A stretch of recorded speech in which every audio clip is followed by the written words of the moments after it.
अहिले बिहानको 7:45 गयो।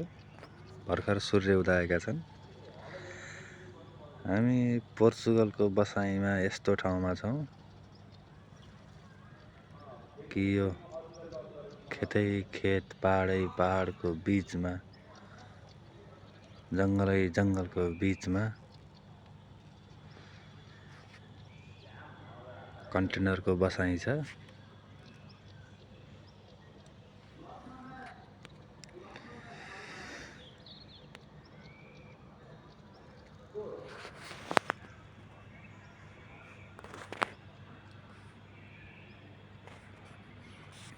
अब यो कन्टेनरको बसाइमा अब यस्तो सोचेर आएको त होइन, तर सोचेर नआए पनि परेपछि बस्नु पर्यो। चिसो मौसम छ। अब अहिले बिहानमा चिसो मौसम छ, दिउँसो मर्नु गरेर घाम लाग्छ, हावा चलेर उस्तै